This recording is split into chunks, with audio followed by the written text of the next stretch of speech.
Hey yo, so I just got done having a conversation with your girlfriend and she says that she's ready to go ahead and seal the deal and do a thing. Now here's what you want to do. You want to go into the bathroom, you do your thing for a little bit. You wipe it off, clean yourself up, make it look like nothing happened, and I promise you, you'll last for at least 20, 30 minutes, alright?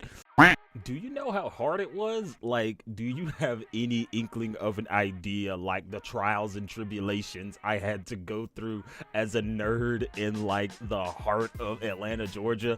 For those that don't know, I come from a tiny little, I wouldn't even really consider it a town. Like, it was just this little district called Jonesboro in Atlanta, and it was split up between two apartment complexes. There was Jonesboro North and Jonesboro South. I lived in Jonesboro North.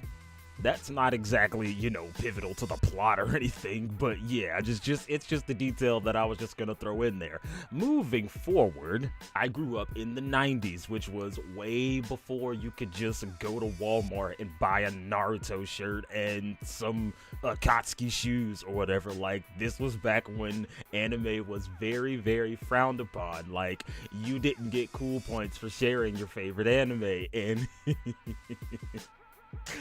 one thing about me is that I have always been 10 toes down on my anime stuff. Like, you can ask literally anybody that knows me, friends with me, any of that stuff. Like, I have never been ashamed of anime. I won't be ashamed of it, and I will continue to not be ashamed of it.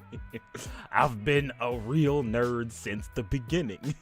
And like, I don't think that I really got bullied for it or anything. I mean, I definitely got picked on, but I guess that was just more because I was an easy target, I guess you could say, because, me being one of the quiet kids. And it's like, it's not that I was a quiet kid, it's just that I hadn't really found my people yet, so I had no interest in talking to anyone.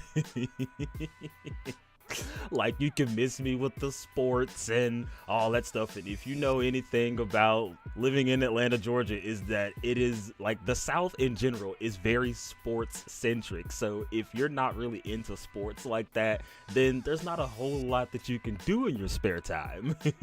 And of course, it didn't help that all of my brothers were relatively popular. So, they were all sociable and they had a ton of friends and stuff, and they would invite people over. And then I would just kind of be in my little corner in my room, just kind of hanging out, just tending to myself, because it's not like I was lonely. I mean, I was alone, sure, but like, I was just patiently waiting for the day that I find my people.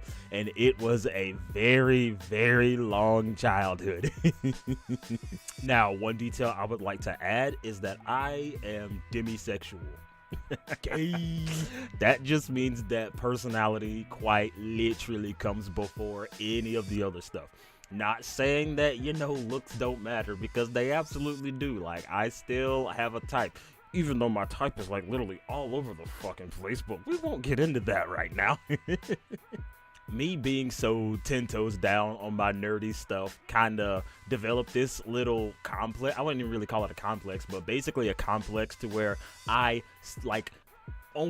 specifically only wanted to communicate, be friends with, share romantic interactions with people that were on my same wavelength, and I have never strayed from that. Like, most of the friends that I had, like, back in the day, back in like, the elementary and middle school days, it's like I would have that one friend that was, still kind of into anime, but they also had their other interests all over the place. Not saying that that's a bad thing, but anime was very on the back burner.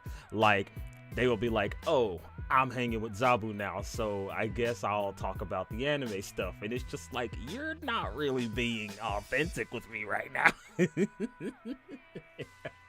And I'm just like, bro, there has to be people out there that are as diehard about their nerd shit as I am, and I refused to give up on that shit.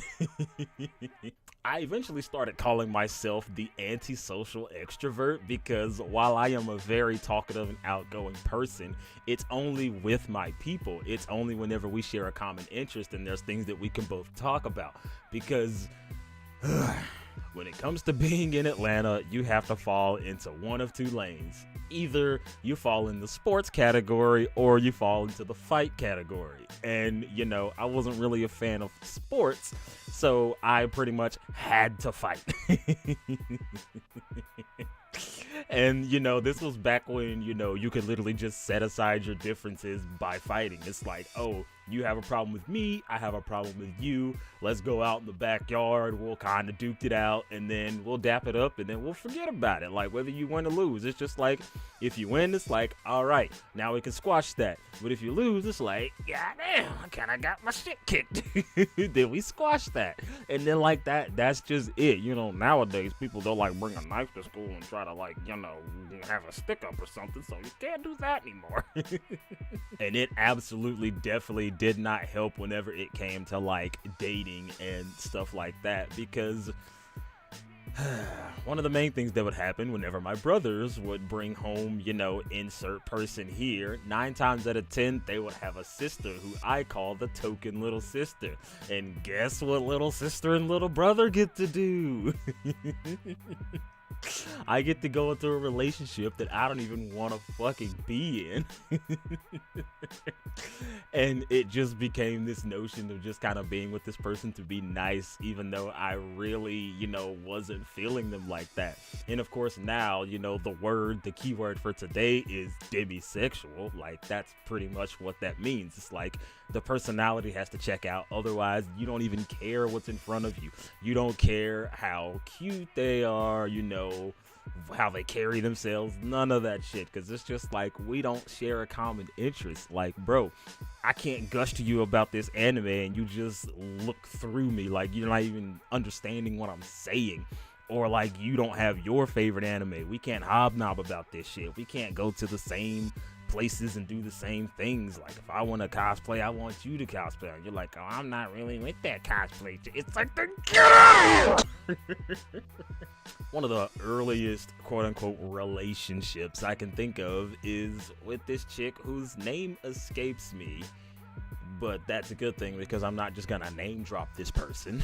And like, it was to the point where it was like, we were dating, and there was this sleepover that we all were at, and then one of the older guys, he fucking pulls me to the side and he's like, hey yo, so I just got done having a conversation with your girlfriend, and she says that she's ready to go ahead and seal the deal and do a thing. Now here's what you want to do. You want to go into the bathroom, you do your thing for a little bit, you wipe it off, clean yourself up, make it look like nothing happened, and I promise you'll last for at least 20-30 minutes, all right?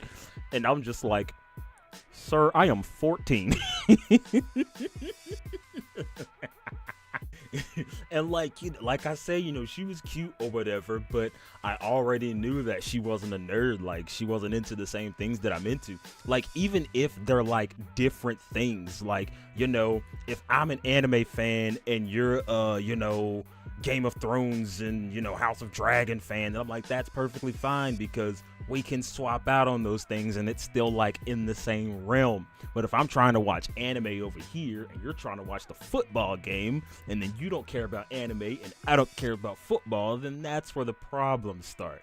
So I had to like pull her to the side and I'll be like, so homeboy told me about what was about to go down, and I'm sorry, but I can't get jiggy with that. I'm sorry, this, that, and the other. Of course, we broke up like the next day, which was for the best, and I'm just like, I think it was at that point that I just kind of decided to write off the whole token little sister thing, because I'm like, bro, unless I am in it to win it, then nah, this ain't happening. I'm not even gonna waste my time trying to date this person.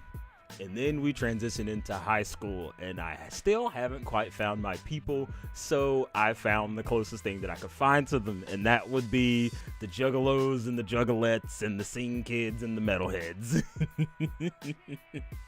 For any of you who recognize this symbol right here, yeah, that definitely was not the crowd I needed to be hanging with.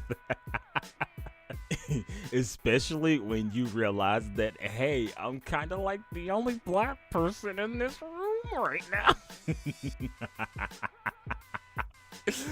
But with me seeking companionship, I just kind of went with the flow and all that stuff. And I didn't realize that when someone tells you, oh, I've never been with a black guy before, that's not a good thing. That's not a compliment. You are an experiment. Don't fall for it. Because me, being as gullible as I am, I'm just like, okay, so, if we do intimate things with each other and then I actually do a halfway decent job, then, we can actually move forward with this. But that's not always the case. Sometimes it just ends up, oh, you were a person that was really fun lay. And then they just kind of go on about their business. And one thing that I've always noticed about like living in the hood or whatever, and like if you have to turn someone down that like genuinely liked you or whatever, why do they just feel the need to insult you in that moment?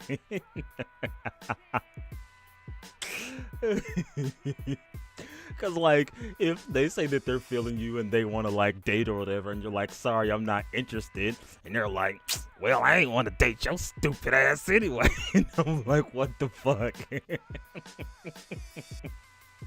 We were clearly like, we were having a little connection before then, and then all of a sudden you just decided like, nope, I don't actually like you. You're a piece of shit. Get the fuck away from me. Of course, it wasn't until I, moved out of Georgia into North Carolina and actually found an anime club that, things started to shape up. I mean, that has its drama too, and I'll get into that into another video, but yeah, sometimes you have to go where the people are to find your people. You can't just expect them to fall into your lap like that, because the person that falls into your lap might not be someone you need in your lap, I'm just saying.